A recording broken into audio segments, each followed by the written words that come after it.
మన బట్టి మీ అందరికీ వందనాలండి.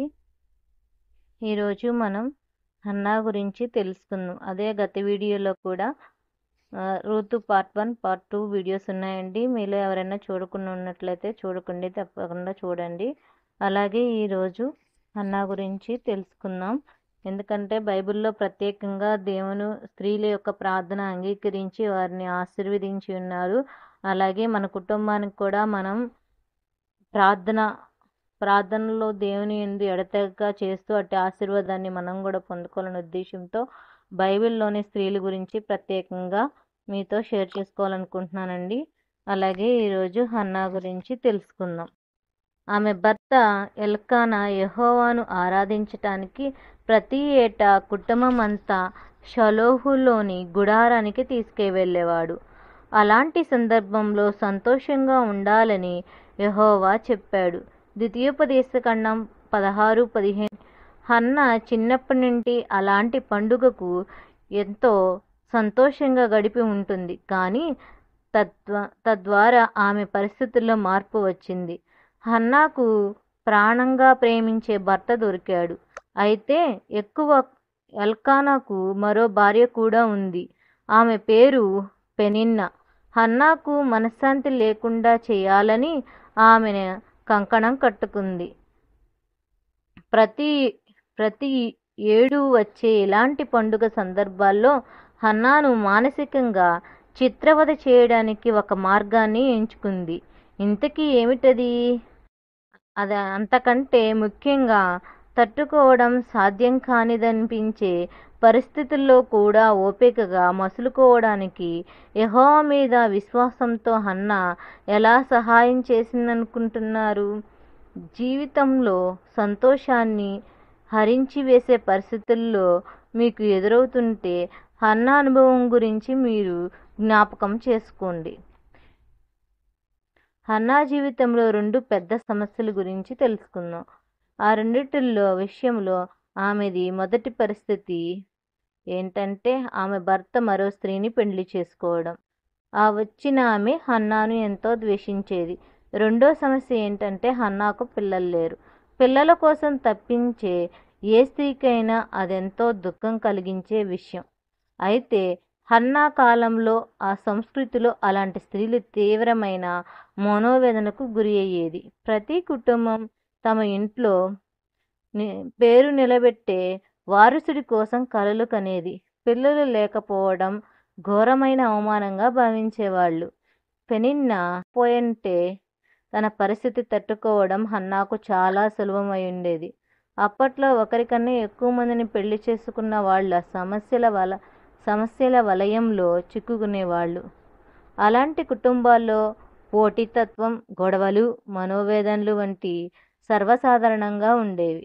ఎక్కువ మందిని పెళ్లి చేసుకోవడం, ఒక భర్తకు ఒకే భార్య ఉండాలని ఏదెను తోటలో దేవుడు పెట్టిన ప్రమాణం పూర్తిగా విరుద్ధంగా ఉంది. దాన్ని బైబిలు ప్రోత్సహించడం లేదు.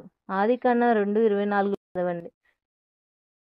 ఎక్కువ మందిని పెళ్లి చేసుకోవడం మంచిది కాదని అనడానికి ఎల్కానా కుటుంబంలో పరిస్థితికి ఒక ఉదాహరణ. హన్నా అంటే ఎల్కానాకు చాలా ఇష్టం. ఆయన హన్నాను పెళ్లి చేసుకుని కొన్నాళ్లకే పెనిన్నాను పెళ్లి చేసుకోవడాన్ని హన్నా అంటే పెనిన్నాకు ఎంతో అసూయ. అందుకే ఆమెను నానా రకాలుగా వేధించేది. హన్నాకు పిల్లలు పుట్టలేదు, కానీ పెనిన్నాకు పుట్టారు. పెనిన్నా దాన్ని అవకాశంగా తీసుకుని హన్నాను మాటలతో గుచ్చేది. పిల్లలు పుట్టే కొద్దీ పెనిన్నా తన గురించి తాను గొప్పగా అనుకోవడం మొదలుపెట్టింది. హన్నాను చూసి జాలిపడి ఆమెను ఓదార్చే బదులు పెనిన్నా ఆమెకున్న లోటును ఆసరాగా తీసుకుని ఇంకా దెప్పి పొడిచేది. హన్నా కోపం పుట్టించాలనే ఉద్దేశంతో పెనిన్నా ఆమెను ఎంతో విసిగించదలిచింది. 1 సమూయేలు 1:6. పెనిన్నా కావాలనే అలా చేసింది. ఆమె హన్నాను బాధ పెట్టాలనుకుంది. ఎప్పటిలాగానే ఎల్కానా కుటుంబం షలోహుకు వెళ్ళింది. హన్నాను బాధ పెట్టడానికి అదో మంచి అవకాశం అని పెనిన్నా అనుకుంది. యెహోవా అర్పించిన బలి నుండి పెనిన్నా కుమారులు కుమార్తెలు అందరికీ ఎల్కానా పాలు ఇచ్చాడు. అయితే పిల్లలు లేని హన్నా తన వంతుకు ఒక పాలు మాత్రమే దొరికింది. అప్పుడు హన్నా గొడ్రాలనే విషయాన్ని ఎత్తి చూపిస్తూ పెనిన్నా ఆమెను ఎంతగానో క్షోభపెట్టిందంటే హన్నా దుఃఖం కట్టలు తెంచుకుంది. ఆమె ఆకలి కూడా చచ్చిపోయింది. తన ప్రియాతిప్రియమైన భార్య మనోవేదనతో తిండి తిప్పలు మానేసిందని గమనించిన ఎల్కానా ఆమెను ఊరడించడానికి ప్రయత్నించాడు. ఆమెతో ఇలా అన్నాడు, హన్నా, ఎందుకు ఏడుస్తున్నావు? భోజనం మానేయడం దేనికి? నీకు మనోవిచారణ ఎందుకు కలిగింది? 10 మంది కుమారుల కంటే నేను నీకు శ్రేష్టమైన వాడను కానా అని అన్నాడు. ఇది సమూయేలు 1 సమూయేలు 1:4లో ఉన్న వేదనకు కారణం పిల్లలు లేకపోవడమేనని ఎల్కానాకు అర్థమైంది. ప్రేమతో ఆయన అన్న మాట ఆమెకు ఎంతో ఊరటనిచ్చి ఉంటాయి. పెనిన్నా ద్వేషం గురించి ఎల్కానా ఎత్తలేదు. హన్నాకు కూడా ఆయనకు విషయం చెప్పినట్లు బైబిల్లో లేదు. పెనిన్నా దుష్టబుద్ధిని బయటపెడితే తన పరిస్థితి ఇంకా దారుణంగా తయారవుతుందని బహుశా ఆమెకు అనిపించి ఉంటుంది. ఎల్కానా పరిస్థితుల్లో నిజంగా మార్పు ఏమైనా తీసుకురాగలడా? లేకపోతే పెనిన్నా ద్వేషం ఇంకా ఎక్కువవుతుందా? ఆమె ఈ పిల్లలు సేవకులు కూడా హన్నా మీద ద్వేషం పెంచుకొని ఆమె పరిస్థితిని మరింత దుర్భరం పాలయ్యి. పెనిన్నాను ద్వేషం గురించి ఎల్కానాకు పూర్తిగా తెలుసో లేదో కానీ యెహోవా దేవుని మాత్రం తెలుసు. ఆయన అంతా చూశాడు. చిన్న విషయం అయినా సరే అసూయ ద్వేషాలు చూపిస్తూ ఆనందించేవాళ్ళు అదో గట్టి హెచ్చరిక. అయితే దేవుడు తాను అనుకున్న సమయంలో తనదైన పద్ధతిలో పరిస్థితులను సరిదిద్దుతాడని తెలుసుకోవడం హన్నా లాంటి నిర్దోషులకు ఊరటనిస్తుంది.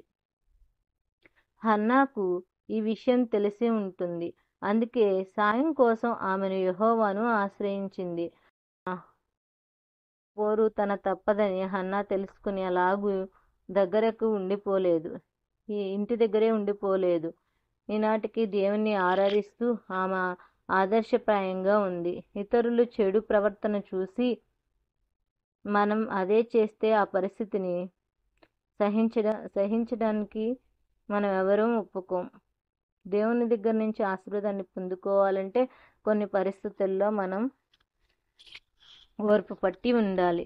అలాగే దేవుని దగ్గరకు వెళ్ళినాక హన్నా ప్రార్థన చేసుకుంటూ మతురాలుగా పడి ఉందని ఏలీ చూసినప్పుడు అక్కడ యాజకుడు వచ్చినప్పుడు ఆ యాజకుడు అంటాడు, ఏంటి మతురాలుగా పడి ఉన్నావు, నువ్వు తాగి ఉన్నావా అనుకున్నప్పుడు, కాదు ప్రభు, నేను తాగలేదు, నేను దేవుని దగ్గర నాకున్న అవసరాన్ని బట్టి నేను మొరపెట్టుచున్నాను అని అడిగినప్పుడు ఆ యాజకుడు మరలా వచ్చే సంవత్సరానికి నువ్వు ఏమైతే అడుగుచున్నావో అది నువ్వు పొందుకుంటావని హన్నాతో చెప్తారు. అప్పుడు హన్నా ఆ ప్రార్థన అంతా చేసుకొని తన కుటుంబంతో కలిసి వెళ్ళిందండి. అలాగే మరలా సంవత్సరానికి హన్నాకు కుమారుడు పుడతాడు. ఆ కుమారుడిని దేవుని సన్నిధిలో సమర్పించుకుంటానని వాగ్దానం చేసిన దాన్ని బట్టి తన పాలు విడిచే వయసు వరకు తన దగ్గర ఉండి పాలు విడిచే వయసు వచ్చినప్పుడు ఆ గుడారం దగ్గరకు వచ్చి దేవుని యొక్క సన్నిధిలో సేవ చేయటానికి ఆ బిడ్డ సమూయేలును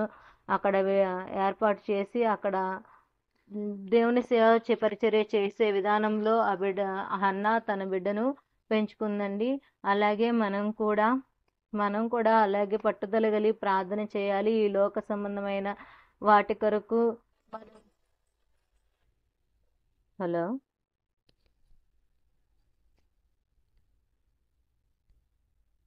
ఒక్క నిమిషము.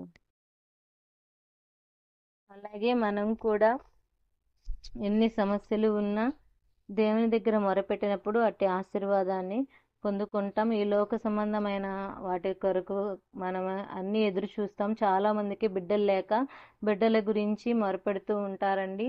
మనం నిరీక్షణతో ఎదురు చూస్తున్నట్లయితే దేవుడు తప్పకుండా ఇస్తాడు.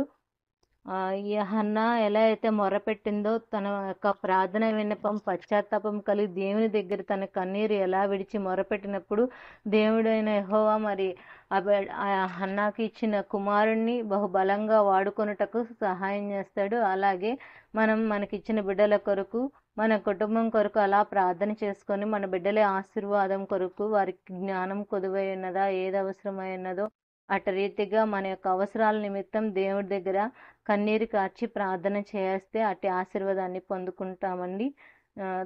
మనం ఎట్టి సమస్యలున్నా ఓర్పు కలిగి సహనం కలిగి జీవించినప్పుడు మాత్రం దేవుని యందు అంటే అనేక మందికి మనం మాదిరికరమైన జీవితాన్ని చూపిస్తూ దేవుని నామాన్ని గణపరుస్తూ ముందుకు సాగాలని కోరుకుంటూ ఈ వీడియో చేస్తున్నాను. నా వీడియో నచ్చినట్లయితే లైక్ చేయండి, షేర్ చేయండి, సబ్స్క్రైబ్ చేయండి. థ్యాంక్ యూ అండి.